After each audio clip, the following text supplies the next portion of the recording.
Bien-aimé, shalom, que le nom du Seigneur soit béni et que sa paix, ses grâces vous soient multipliées. Je bénis le Seigneur pour l'occasion qu'il me donne de poursuivre l'enseignement que nous avons donné le samedi passé. Voilà. Attention au piège du péché d'idolâtrie et sur ce point-là spécifiquement, sur celui qui concerne l'amour de soi et puis aussi le développement personnel. Donc ce matin, nous poursuivons cette étude dans le but d'aider les chrétiens à faire attention à cet autre danger, cette subtilité du malin qui aujourd'hui se développe davantage et qui prend place aussi subtilement, sinon qui a plus place dans le cœur de bon nombre de frères et de sœurs, qui est enseigné et malheureusement qui égare les gens de la présence de Dieu. Le développement personnel, c'est quoi? Vous savez, nous sommes à une époque où c'est la promotion de l'homme, du moi. Nous sommes dans l'ère où les hommes, ceux qui dirigent le monde, d'après eux, disent quoi? Et que c'est l'ère de l'homme, c'est l'ère du moi. Voilà, tu peux faire, tu peux, je suis capable. Vous avez dans certaines sciences ésotériques qui s'appuient sur ce qu'ils appellent la pensée positive. Vous savez, le développement personnel est né de tout ça. Voilà, cet enseignement sur la pensée positive est quelque chose qui a été pris de Philippiens chapitre 4, le verset 8, où le Seigneur nous a dit que tout ce qui est positif, tout ce qui est digne de louange soit l'objet de vos pensées. Alors que sans Dieu, dans ce monde-là occulte, cet enseignement dit: je suis fort, je suis puissant. On montre ici la puissance, la force de la pensée. Donc les occultistes, ceux qui sont par exemple dans la scientologie ou dans certaines loges, font ces études-là. Aujourd'hui, ces pratiques occultes qui ont toujours consisté à exalter l'homme, à donner un certain pouvoir à l'homme, agir, poser des actes de par lui-même, sont aujourd'hui mis sur la place publique et via des enseignements assez subtils pour que tout le monde gobe cela assez facilement. Voilà. Donc aujourd'hui, quand on parle de développement personnel, il faut savoir que c'est rien de nouveau. Hein. Ce sont ces enseignements que le diable a poussés et développe dans le monde des loges occultes, sciences mystiques, et qui autrefois détenues secrètes, sont maintenant en train d'être mis sur la place, voilà, de façon subtile pour gagner davantage de monde. Parce que quand vous écoutez le développement personnel, le mot même le dit, développer l'homme lui-même, se développer. Bon, ça paraît quand on écoute quelque chose d'intéressant parce que motivant, au fond, motiver, c'est pousser l'homme, le mettre dans un état psychologique, envie de le pousser à agir. C'est ça le développement personnel. Et donc, ça paraît quelque chose de bien donné, de bien habillé. Mais au fond, il y a le malin qui est derrière. Il y a que le diable, notre ennemi, développe quelque chose là, de façon très bien habillée, qu'il a toujours poursuivi. Comme on l'a dit dans l'enseignement du samedi, je vous invite à aller sur mon compte YouTube, vous pouvez vous abonner en regardant dans le titre là, le compte est là, abonnez-vous. Vous allez voir plein d'enseignements. Le tout dernier, déjà, je l'ai traité sur le sujet. Ce piège subtil d'idolâtrie. On a dit que l'idolâtrie, c'est le fait de s'attacher à une chose, d'y attacher son attention, son cœur, une chose, un être, ainsi de suite. Et là, ce sont des éléments très subtils. Une idole vous met carrément en opposition à Dieu. Parce qu'en fait, à une idole s'attache le cœur, alors que le cœur est le centre de la vie. La Bible dit: garde ton cœur plus que toute autre chose, parce que de lui viennent les sources de la vie. Et donc, l'œuvre de Satan est de faire en sorte que le cœur de l'homme soit attaché à autre chose que l'Éternel Dieu, son Créateur. Et cette bataille-là, le diable la poursuit.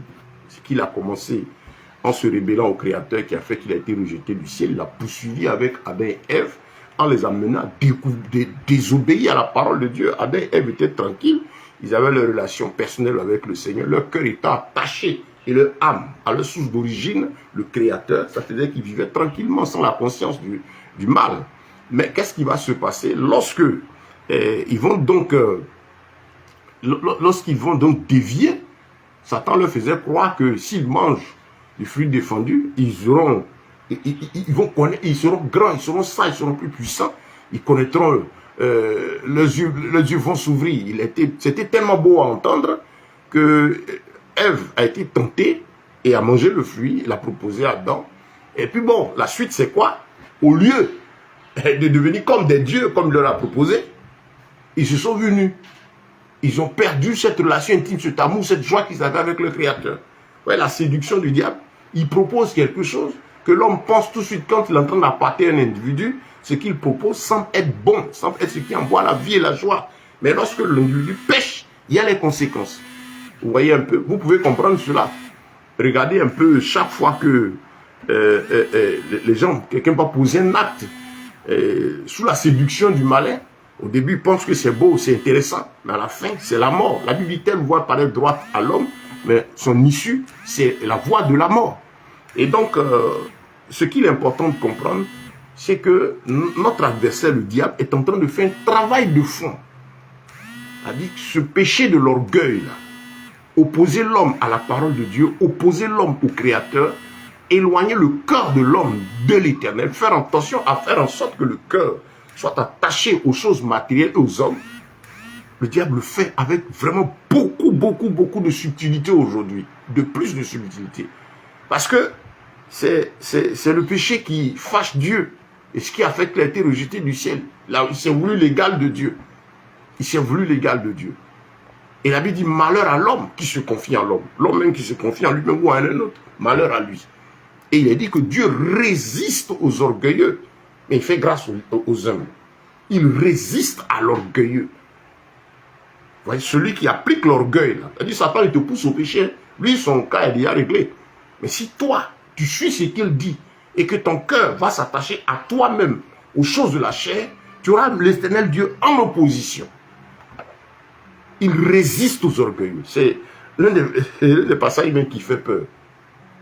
Donc voici, ce matin, je veux encore vous inviter à faire attention, chers frères et sœurs en Christ, à cette histoire de développement personnel. En Christ, nous ne faisons pas de développement personnel. C'est dans le monde que ça se fait.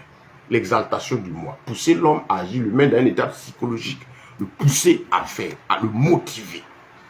Ça, c'est pour l'homme charnel. L'homme qui n'a pas la connaissance de Dieu. Quand on est sans Christ, notre bataille, c'est chercher notre plaisir. En fait, derrière le diable, derrière le péché, se trouve le diable. Mais il ne se présentera jamais en tant que diable. Parce que si les hommes savaient, voyaient le démon qui se trouve derrière chaque péché, étaient conscients de la conséquence de l'iniquité, l'homme n'irait pas là-bas. Mais Dieu a tellement bien fait les choses, parce que si on doit se promener puis voir les démons derrière chaque acte qu'on peut, on n'allait pas vivre. Ce sont les esprits. C'est même pas beau à voir. Donc le Seigneur nous a offert un libre, il nous a donné sa parole. Et il a offert une âme puissante à chacun de nous, le libre arbitre. Le pouvoir de dire oui ou de dire non, qui dépend de la décision du cœur. Voilà pourquoi tout au long de l'Écriture va encourager l'homme à aimer Dieu de tout son cœur, de toute son âme et de toute sa force. Ces trois choses sont importantes. De tout son cœur, parce que de là vient le centre de la vie. Il faudrait que ton cœur choisisse, s'oriente vers les choses du Seigneur. Et que ton âme s'attache au Seigneur, ton âme adhère aux choses de Dieu. Et maintenant, ta force physique, ça dit que tu emploies ton physique à te soumettre et à pratiquer ce que le cœur a accepté et auquel l'âme est soumise. Tu aimeras l'Éternel Dieu de tout ton cœur, de toute ton âme, de toute ta force. Voilà la pensée du Seigneur pour nos frères. Donc, voyez, frères, vous devez comprendre ça. Et tout au long de l'Écriture, Dieu a insisté pour que l'homme lui présente son cœur. Vous savez, nous avons ce grand cadeau du Seigneur, comme je dis, qui est le libre arbitre. Et c'est ce qui fait que la Bible dit que nous sommes créés à l'image du Créateur. C'est ce pouvoir de dire oui ou de dire non. La décision du cœur. C'est ce cadeau qu'il a offert et que Dieu respecte. Il respecte ta volonté, il respecte tes choix. Le Seigneur n'obligera jamais un homme à faire ce qu'il veut. Mais ce qu'il veut, c'est que l'homme lui apporte par amour son cœur.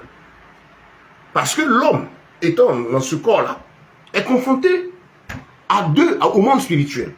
Le monde spirituel dans lequel il y a deux camps. Où on est sous la direction, la conduite du monde spirituel de l'Éternel Dieu, le Créateur, où l'individu, à plus de 90%, ceux qui y sont sous l'influence des esprits. Car très peu ont été conduits après l'influence à être maintenant même des adeptes du diable, des gens qui volontairement servent Satan. Donc que tu le veux ou non, si tu n'es pas avec l'Éternel, tu seras sous l'influence du monde spirituel. Donc ton cœur, là, il faut le tenir. Il faut que tes choix déterminent tes pas. Dans Proverbe chapitre 4, à partir du verset 23, il a dit « Garde ton cœur plus que tout ce que l'on garde. » Dans une des versions anciennes. N'incline ni à droite ni à gauche. Fais attention à tes pensées, au regard de tes yeux. Ce passage appelle à la sanctification, à l'amour de la sainteté, à faire attention aux choses qui plaisent à Dieu. En fait, l'homme doit comprendre qu'il est une créature qui est là et qui vit pour plaire à Dieu. Tu as été fait par quelqu'un. Regardez quel parent va voir son enfant et l'enfant naît. Le parent prend tout son plaisir. Il donne toute sa force et tout son amour à son enfant pour que son enfant grandisse. On devient quelqu'un. C'est pourquoi les parents se battent. C'est ça le rôle d'un père. Et vous voyez que c'est l'image. C'est à l'image de ce que Dieu fait pour sa créature homme. C'est lui qui nous a créés. Donc il a pris toutes les dispositions pour que notre âme soit en paix et tranquille avec lui. Donc quand nous ne marchons pas selon ses lois, il va de soi que l'ennemi qui est de l'autre côté, le diable, mais elle est dessus. Que tu le veuilles ou non, il va t'influencer. Et comme je l'ai dit, lui il agit subtilement. La Bible appelle le rusé et le malin. Il ne se présentera jamais en tant que diable, sinon tu vas fuir. Mais il vient dans la subtilité. Il propose des choses qui ressemblent aux choses de Dieu, mais qui au fond conduisent à la mort. Et si tu ne fais pas attention, tu tombes dans ces pièges-là. Lui, il sait que la conséquence du péché, qui signifie le fait de sortir péché, c'est sortir de la voie du Seigneur. La conséquence de la déviation, c'est la mort. Il sait ça. Et son objectif, c'est la mort, c'est l'enfer. Voilà ce pourquoi il travaille. Il est prêt à rendre quiconque milliardaire plus riche que quoi que ce soit, ne serait-ce que pour qu'il ne soit pas sauvé. Ça, il est prêt à le faire. Donc, frère, ce matin, le Seigneur t'interpelle à faire attention à ton cœur. Et toi, tu es homme, si tu n'es pas converti, je ne parle pas de croyants. Beaucoup de gens sont des croyants, remplis les bâtiments sont des croyants. Mais le converti, c'est celui qui a son cœur qui est né de nouveau. Qui a son cœur qui est attaché à Christ. Qui est mort à lui-même et qui accepte désormais la vie de Christ. Dieu t'a donné le cœur qui est le centre de la vie. Garde ton cœur plus que tout ce que l'on garde. Fais attention à ce qui rentre dans ton cœur, ce qui va prendre place aux décisions de ton cœur. Ce que tu vas aimer.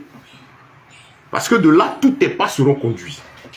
Donc frère, le diable vient, par cette histoire de développement personnel, amener l'homme à s'aimer lui-même. L'orgueil. En fait, c'est l'orgueil. S'aimer lui-même. Je peux. Je suis capable. On parle de motivation. C'est pousser à agir. Mettre l'homme dans un état psychologique. Haranguer son âme. Le pousser à se lever. Puis à faire. Croire qu'il peut. Croire qu'il est puissant. Croire qu'il dominera. Avant d'arriver à l'église. Aujourd'hui, l'église a saisi cet enseignement. Par les fausses prédications qui ne sont que des motivations. Ce n'est plus des enseignements. La parole de Dieu vient pour amener le cœur à la simplicité, à la conversion, à suivre l'éternel Dieu. Elle ne veut pas pousser l'homme à rentrer dans un état où il se croit puissant et grand. Regardez les comportements. Donc, qu'est-ce que l'ennemi fait? Déjà, le monde, il le gagne avec la motivation personnelle. Ça s'appelle l'homme qui n'a pas la crainte de Dieu. Quand tu ne connais pas Yeshua, ta bataille, c'est de chercher à ton plaisir, ta chair. Celui qui n'a pas la crainte de Dieu va vivre pour prendre plaisir à sa chair. C'est pourquoi la Bible appelle homme charnel. Parce que tous ces actes, ces motivations sont purement charnelles. Il vit pour son plaisir. Vous voyez, le monde, c'est comme ça. Les artistes, l'artiste se bat pour être vu, pour être entendu. Il y a des gens qui sont soucieux même parce qu'ils n'ont pas parlé trop d'eux. Les gens vont prendre Internet pour regarder, pour voir combien de vues il a. Quels sont les commentaires à mon sujet. Ça, c'est l'homme charnel. L'homme qui court après la célébrité. Comme je dis, Dieu ne rend pas célèbre. Il ne rend pas star. Star, les gens ne savent pas ce que ça signifie. L'étoile qu'on dessine, ce n'est pas le design de ce qui est dans l'élément qui est dans le ciel. C'est la tête du Baphomet d'un démon.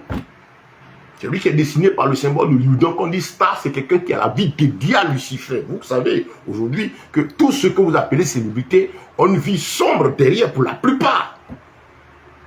L'immoralité, le désordre, la débauche, Regardez un artiste, à plus de 90%, l'artiste, quand il va venir, sa tête ne doit pas être normale, ne doit pas être bien coiffée, elle ne doit pas bien s'habiller, il faut être pratiquement nu, exposer son corps, sa nudité et tout ça. Si le chanteur doit venir passer, il faut des danseurs vraiment qui attirent le regard. Écoutez la musique d'aujourd'hui, le développement personnel est dedans. On chante l'homme, on exalte l'homme, le culte de la personnalité. C'est ça le développement personnel. Tout ce qui consiste à faire en sorte que je m'affirme, c'est ce qu'on me dit. Alors que Christ, pour nous qui sommes en Christ, nous ne nous affirmons pas. Nous travaillons pour affirmer Christ, démontrer la vie de Dieu. La Bible dit que si quelqu'un est en Christ, il est une nouvelle créature. Les choses anciennes sont passées et voici toutes choses sont devenues nouvelles. Et la Bible dit, venez à moi, vous tous qui êtes fatigués et chargés, et je vais vous donner du repos. Prenez sur vous mon joug, car mon joug, il est doux et léger. Matthieu 11, 28 à 30. Les gens aiment bien se limiter seulement au verset 28. Venez à moi, vous tous qui êtes fatigués et chargés, je vais vous donner du repos. Donc quand on vient à Christ là, lisez tout. Fatigué et chargé. Fatigué de quoi? Du monde, ton moi, ta bataille, ton être là, tu es fatigué. Si tu es fatigué, oui, de ça. Parce que tu peux être chargé, les gens ont leur poids, leurs problèmes, mais ils ne sont pas fatigués. Vous voyez un alcoolique là, si derrière sa boisson, quand il dit ça, c'est vraiment, mais si tu ne te sens pas fatigué, tu n'es pas prêt pour le salut. Dieu n'est pas quelqu'un qu'on vient prendre pour compléter à nos actions, à ce qu'on a envie de faire. C'est malheureusement ce qui est enseigné aujourd'hui, qui amène beaucoup d'artistes, beaucoup de soi-disant célébrités. Mais tu es célèbre, c'est pour toi-même. Christ n'a que faire de ta célébrité. Deuxième partie audio de notre enseignement. Le Seigneur ne travaille pas pour être quelqu'un célèbre. Il ne travaille pas pour exalter l'homme. Il travaille, il est venu sur terre pour préparer l'homme au salut, à la vie éternelle. Parce qu'il a préparé l'endroit où on paix avec lui. Il nous a fait pour être ses amis, ses frères, ses amis, vivre tranquillement avec lui. Voilà pourquoi Christ est venu. Donc tout ce qui est relatif à la chair, l'a donné à la chair ici. Avoir l'argent, c'est pas le travail, tu travailles, tu auras de l'argent. Se marier, c'est de façon souveraine, c'est le fait de contact entre deux personnes, ils vont se vouer fidélité. Les gens n'ont pas besoin d'être convertis pour se marier, pour s'aimer. Tout ce sont les dispositions souveraines que le Seigneur a données à toute la création. C'est pourquoi quand il est venu, moi j'ai jamais entendu prêcher, toi qui n'es pas marié, viens, tu seras marié, toi qui n'as pas d'enfant, viens, non, il n'a jamais fait. Il opérait les miracles, les interventions, il les amenait lorsque l'homme était bloqué, qu'il y a des obstacles. Regardez, il a toujours opéré des miracles lorsqu'il y a eu obstacle. Dieu intervient, opère un miracle quand il estime que tu ne peux pas, tes capacités sont limitées, là tu ne peux pas en tant qu'humain, là il vient t'aider. Comme par exemple quelqu'un qui est, bon, je prends le miracle, il dépend du besoin de l'individu. Ce n'est pas des choses par classe sociale. Vous voyez quelqu'un qui a dit, je vais en témoigner parce que Dieu m'a donné 20 000. Mais quelle est sa condition? Qu'est-ce qu'il vit? Effectivement, il va parler de miracle. Il aurait un miracle là parce que rien de plus, personne ne peut lui donner ces 20 000 là. Dans sa condition, c'est un miracle. Mais le moqueur qui n'a pas compris la parole de Dieu, vous les riches là, ceux qui, quand ils regardent ça, ils se moquent. Non, c'est un miracle parce qu'il était dans une situation où il n'y avait personne pour l'aider. Maintenant, il y a ce qu'on sait. Tout ce que Dieu peut faire. Donc, bien aimé, Dieu ne travaille pas pour exalter l'homme. Il faut retenir ça. Faites attention à ces messages de motivation. Tout ce qui pousse l'homme à se poser, à dominer. C'est cette subtilité-là. Ce message est rentré dans l'église par la destinée. Marcher sur le chemin de ta destinée. Un message qui te dit que toi, tu as quelque chose de particulier à toi. Non. Chrétien, tu n'as pas une destinée personnelle. Nous sommes tous en Christ. Nous sommes le corps de Christ. Si tu es né en Christ, tu es en Christ. Et notre destination finale à tous, c'est le royaume des cieux. Chacun avec des dons et des talents pour servir, travailler à la glorification de ce Seigneur. Donc nous avons tous un but commun, glorifier Christ avec les dons et les talents qu'on a reçus. Donc bibliquement parlant, il n'y a pas de destinée. Ce message sur ta destinée, il vient de cette subtilité satanique là, qui vient de cette histoire de développement personnel, pour faire croire à l'homme qu'il est capable, il a quelque chose de particulier à lui. Il doit s'affirmer, il doit faire ceci. Non, ce n'est pas biblique. Parce que le fond, c'est exalter l'homme. Alors que l'œuvre de Dieu, c'est tuer le moi. Moi, je suis en Christ. Être en Christ, ça ne veut pas dire qu'on est défaitiste. La Bible parle de la foi. Ma foi, c'est que ce Dieu-là est vivant et puissant. Je n'ai pas confiance en moi, j'ai confiance en Christ. Mais je n'ai pas peur aussi parce que je sais en qui j'ai cru. C'est différent de mon moi. Je ne me confie pas à moi, je me confie à mon Dieu. Je puis tout par celui qui me fortifie. C'est ça le chrétien. En toute chose, son œuvre consiste à glorifier son Père, à rendre honneur à son Dieu, mais pas à être vu. C'est cet amour du développement personnel, cet orgueil-là, cet enseignement, comme j'ai dit, des loges mystiques qui ne datent pas d'aujourd'hui, qui maintenant a pris une forme physique pour être plus pratiqué par tout le monde, afin de conduire le maximum de péchés, de personnes, pardon, dans ce péché de l'orgueil-là. Cet enseignement satanique-là. C'est ce qui est donné là, qui fait que vous allez voir aujourd'hui que beaucoup de personnes, ils se disent, les serviteurs de Dieu, mais il faut qu'on le voie, il faut qu'on s'abaisse devant lui, il faut qu'on le salue, il faut qu'on cherche les honneurs, il faut qu'on l'exalte. Vous allez voir dans des endroits où, ben tiens, c'est ça qui va pousser à dire, mais si moi, l'homme de Dieu, je n'ai pas ça, tu n'auras pas ça. Ça, c'est l'orgueil. Parce que quelqu'un qui est mort en lui-même, qui est né de nouveau, il ne va pas dire ces choses. Parce que nous travaillons pour que Christ soit glorifié. Nous marchons pour que Christ soit honoré. Frère, fuyez ces enseignements qui cherchent à faire de vous des êtres estonés coureux de Christ. Et ce message-là, il est tellement bien donné, c'est pour le mondain. L'homme sans Dieu, c'est pour lui. Mais les gens ont glissé ça dans l'église parce que ça plaît à la chair. Vous savez, on est dans la chair. La Bible dit l'esprit est bien disposé, mais la chair est faible. La chair mène un combat à l'esprit. Nous sommes chrétiens. On sait que la chair nous livre ce combat de tous les jours pour ne pas complaire à Dieu. Donc tout ce qui arrange la chair, eh bien tiens, c'est la bienvenue. Et comme le diable sait que tu as cru en Christ, tu étais dans le mondain, il est fier, il est guindé, gonflé parce qu'il pense qu'il peut tout. D'accord. Il est endurci. Il est rebelle à la parole de Dieu.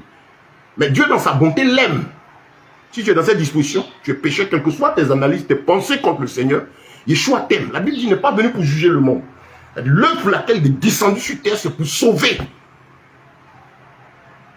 Donc quand l'homme est pécheur, la grâce de Dieu est donnée pour... Dieu fait tout jusqu'à la fin de son souffle pour qu'il se convertisse. Transformation, nouvelle naissance. Qui quitte la vie charnelle pour la vie de Dieu. Et donc pour celui que le diable n'a pas pu maintenir dans l'orgueil, dans l'éloignement avec le Seigneur, qu'est-ce qu'il va faire? Il va œuvrer, quand la personne va se convertir, à faire en sorte que la personne croit mal. C'est ainsi que Yeshua pouvait dire, dans son échange avec les pharisiens, qui étaient des croyants, dans Jean 8, vous connaîtrez la vérité et la vérité vous affranchira. Jean 8, 32. Oh, mais les gens discutaient, ils disent, si le Fils vous affranchit, vous serez réellement libre. Il voulait dire quoi? Rassembler ces deux versets.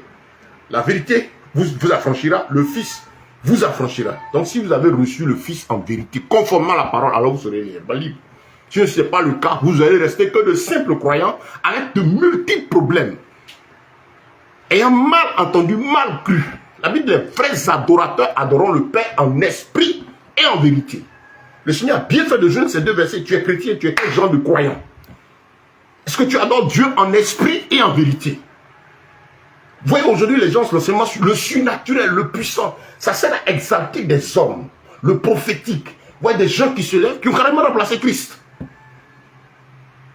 Viens, on va t'enseigner le prophétique, on transfère le prophétique, le don du Saint-Esprit qui est donné pour tout le monde là. Ils ont fait le sorte que, comme vous ne lisez pas la parole, vous avez l'impression que quelqu'un a quelque chose qu'il doit vous donner pour que vous soyez puissant.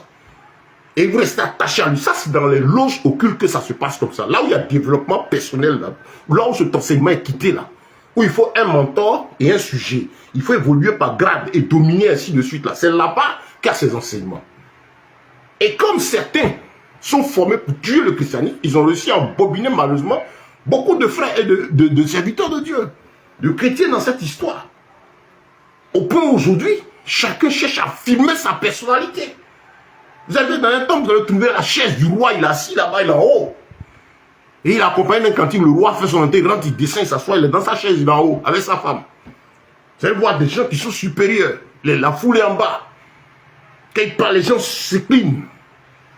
C'est du n'importe quoi tout ça. Ça ne concerne pas l'évangile, ça ne concerne pas la parole de Dieu. Les véritables besoins de Dieu ne travaillent pas comme ça. Nous travaillons pour que Christ soit glorifié. Donc frère, ce matin, je vais te dire que la parole de Dieu, elle n'enseigne pas le développement personnel. Elle ne motive pas. L'évangile amène à la nouvelle naissance. La nouvelle naissance, Il consiste à la mort de notre moi. Si quelqu'un est en Christ, il est une nouvelle créature. Les choses anciennes sont passées et toutes choses sont devenues nouvelles. Il devient ambassadeur. Un ambassadeur, c'est quelqu'un qui a mission dans un milieu donné pour la patrie d'où il vient. Et nous sommes messagers du royaume des cieux, porteurs du message de Christ. C'est là notre vie, c'est là notre histoire. L'ambassadeur s'applique à faire en sorte que toutes ces actions permettent à ceux vers qui il a envoyé d'avoir le regard sur son état, pas sur lui-même. Vous comprenez? Et la Bible déclare encore, comme je dis, venez à moi, vous tous qui êtes fatigués et chargés, n'êtes en Christ. Le Seigneur te dit, ton moi dépose. C'est la mort à soi-même. Ton moi doit mourir. Jean-Baptiste, quand Yeshua a commencé à baptiser davantage de personnes, ses disciples le suivaient, sont venus dire, mais tiens, il baptise plus que toi, les gens vont à lui. Il dit, mais il faut qu'il croisse et que moi je diminue. Il disparaisse. Tu n'as pas disparu, tu es un simple croyant. Ton moi est là. Tu aimes ta chair, tu aimes ta célébrité, tu veux être vu, tu veux danser, tu veux que... Il y a ceci. Comme on le disait, aujourd'hui il y a un truc récurrent sur les réseaux. Vous voyez des artistes, ils se lèvent, ils disent non. Lui il est déçu parce qu'il venait ici. Mais il pense qu'en venant en Christ, c'est là il va trouver quelque chose qu'il n'a pas obtenu de l'autre côté.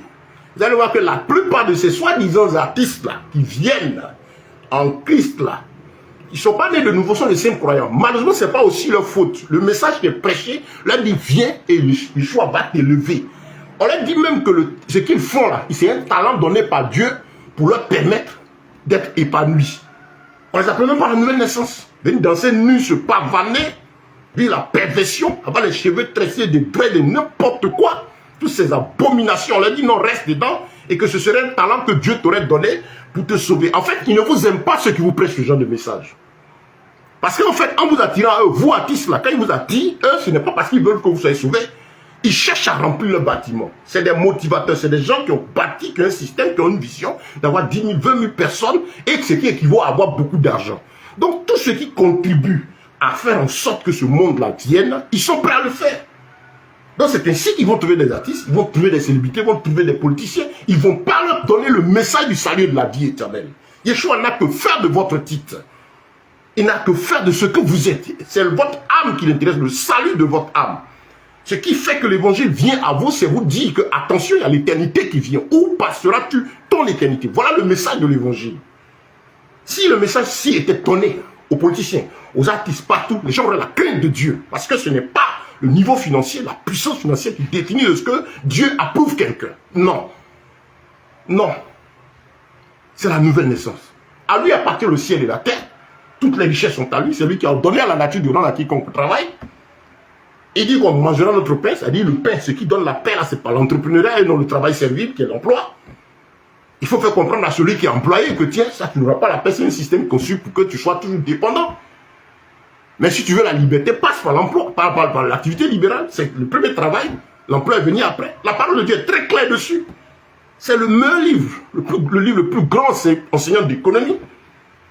Moi, je vous prêche, je suis chef-d'œuvre, je suis missionnaire, je suis dans l'œuvre de mission. Depuis 1997, après, j'ai commencé, c'est mon Dieu. Je suis resté là. Mais je travaille mes 10 doigts. Je suis prédicateur. Je travaille là, je suis actuellement à mon bureau. J'ai des activités que je mène. Je sais que vous gagnez l'argent, je dois travailler mes 10 doigts. Tous les frères que je connais, que j'enseigne, je leur dis travailler, bosser. Dieu vous a donné les talents. Les talents, il a donné pour gagner notre pain. C'est ça, l'argent se gagne par le travail. Il n'y a pas de manipulation. Et c'est parce que les gens prêchent, il faut que le mondain au dehors se moque.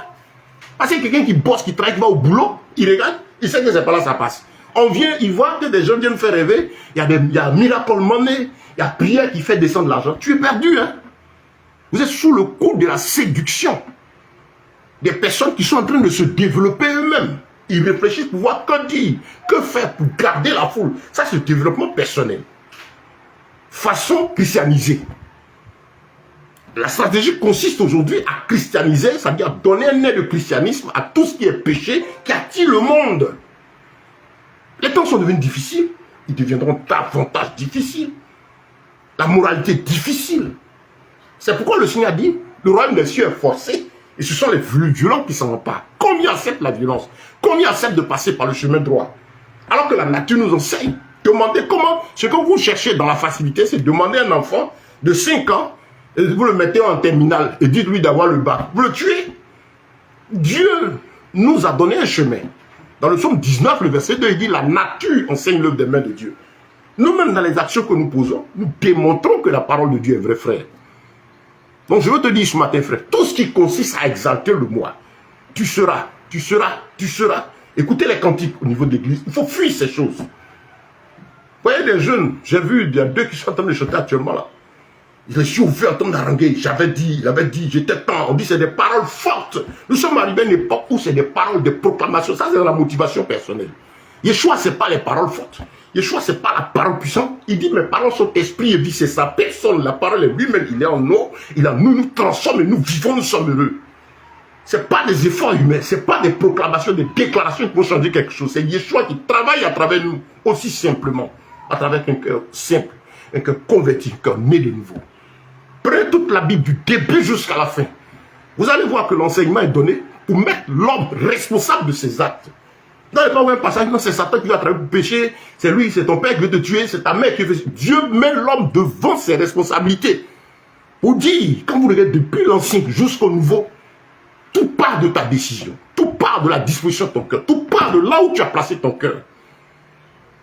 Pourquoi l'homme passera en jugement? Parce qu'il est responsable des actes qu'il pose. C'est ça la parole. Elle nous enseigne la responsabilité. Et donc Dieu montre à l'homme là le pouvoir du moi qu'il a mis en nous. Et que ce moi, nous devons le donner au Seigneur. L'accepter qu'il le transforme et qu'il le fasse mourir, qu'il prenne la place en nous. Voilà l'évangile. Face au péché, le diable n'a pas accès si tu n'as pas péché. La Bible dit fuyez, sanctifiez-vous.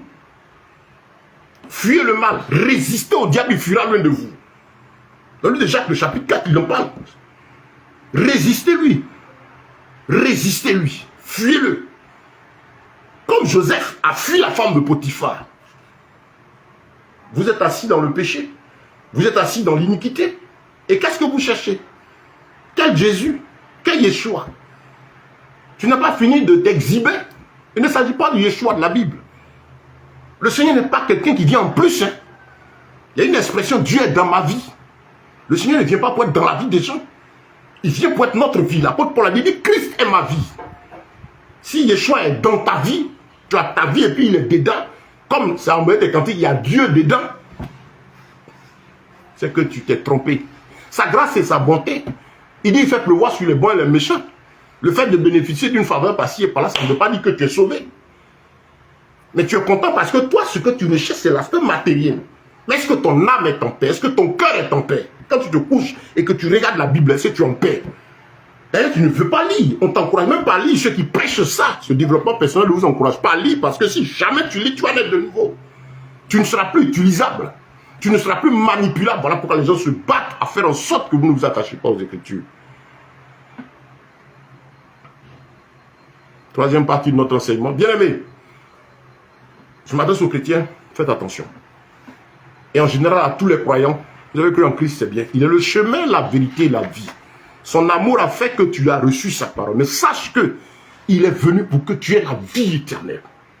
Son œuvre ne consiste pas à faire en sorte que tu sois vu, tu sois le premier parmi les artistes, tu sois célèbre ici. Ça ne colle pas. C'est pourquoi vous allez voir des artistes venir qui ne tiennent pas. L'Esprit de Dieu ne partage pas sa gloire avec la chair. Vous comprenez? Ça ne marche pas. Il n'y a pas de relation entre les ténèbres et la lumière. Ça ne peut pas coller. Va, si tu as entendu parler de que tu n'es pas encore fatigué, va continuer de pécher. Maintenant, si malheureusement tu es tombé sur des gens qui t'ont dit, viens avec ton péché, viens, tu seras chante. Et les gens, c'est ce message-là. Viens, Dieu a besoin de toi. Dieu n'a pas besoin de toi. Dieu veut que tu sois sauvé.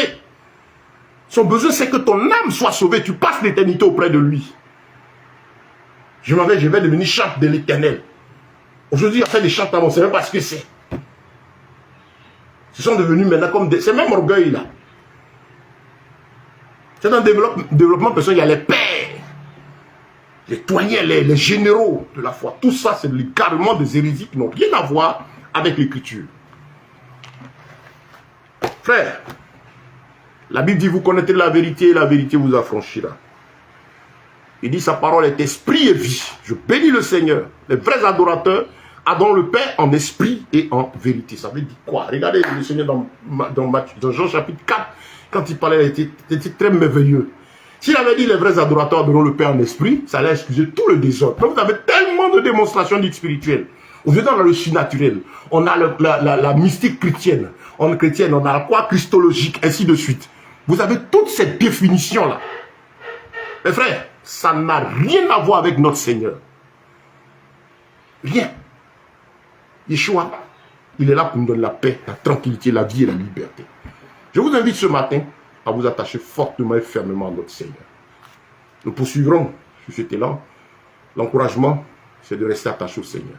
Laissez de nouveau chercher sa face. Il est roi, il est Seigneur. L'amour de Dieu nous appelle à la nouvelle naissance. Vous savez, c'est merveilleux de voir Christ, d'être mort à soi puis de voir Christ glorifié. Est-ce que tu as expérimenté ça? Tu ne connais pas Christ? L'amour de Dieu t'appelle ce matin. Il a payé le prix du châtiment qui produit la paix pour que tu sois sauvé, bien-aimé. Que le Seigneur te bénisse. Que sa paix et sa grâce soient multipliées pour tous vous. Sachez que Dieu n'est pas venu pour juger le monde. Il est venu donner sa parole pour que nous soyons sauvés. Soyez bénis et que toute la gloire revienne à notre Seigneur. Shalom.